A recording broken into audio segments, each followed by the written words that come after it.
Today we're gonna first quickly have a review of the MAV dynamic model, and we're going to talk about the allocation matrix, and then we will also give you quickly overview of the exercise we're gonna handle today.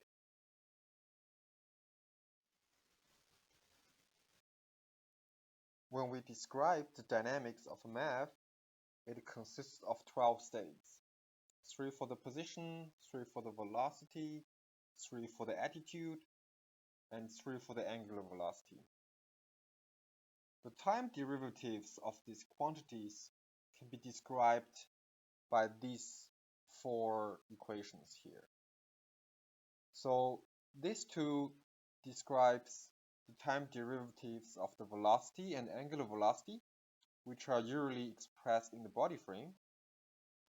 And this one describes the time derivative of the position, which is usually described in the inertia frame.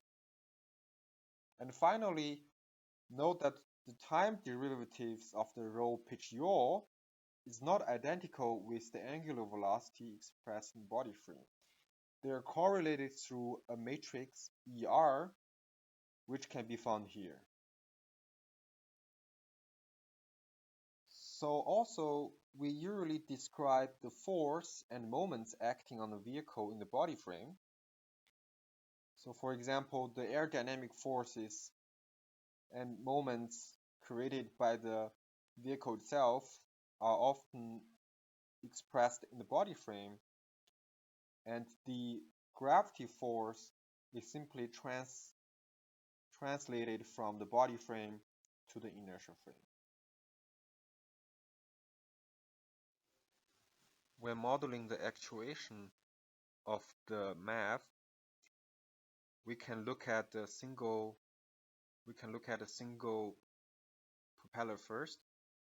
So the rotor produces a force and a torque, whereas they are both quadratic in the rotor speed.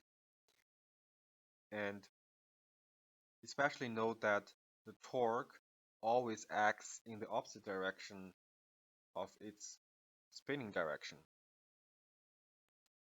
On the other hand, we can also translate these 4 or multiple actuator inputs into a virtual control inputs. So the virtual control inputs consists of 2 parts. So the first part is called total thrust. So it's basically a sum of the propeller thrust altogether. And secondly, it's the moments around the body axis U2, U3, U4.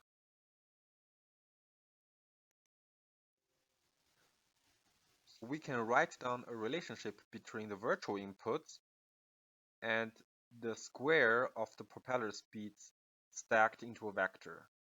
And this matrix, we describe it as allocation matrix.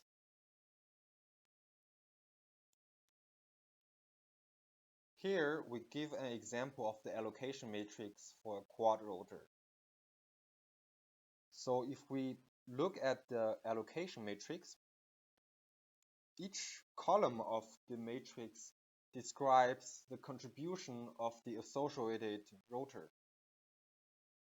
So for example, for rotor 1, the column 1 describes its contribution, and you can see that it contributes a thrust, and however, it does not create any torque around the x-axis, so the second element here is 0, but it do create a pitch torque around the y-axis, so there is the error B, and it also creates a negative torque in the z-axis.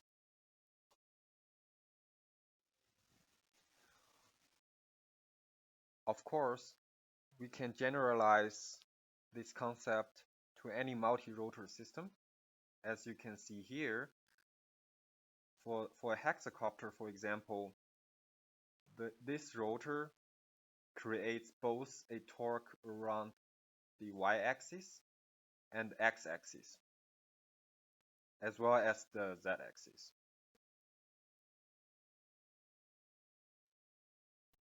So in exercise 4, you are going to exactly do this. You are going to model the dynamics of a hexacopter, as shown here, and design a controller for the near hover situation of this vehicle. So note that here in this exercise, when we write down the body axis, the Z is pointing upwards, and the rotation direction here describes the rotation direction of the propeller, not the torque. The torque is the opposite of that.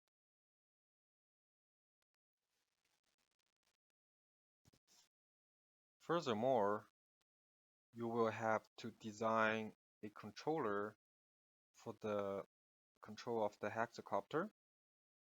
So as you can see here, the controller can be decomposed into two parts: the outer loop velocity controller and the inner loop attitude controller.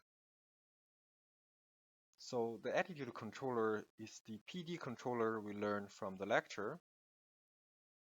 The velocity controller, we can use a proportional gain controller here. So intuitively, you can think of that given a desired flying direction, all you have to do is to tilt the vehicle towards that direction. And this tilting direction can be expressed using the pitch and roll.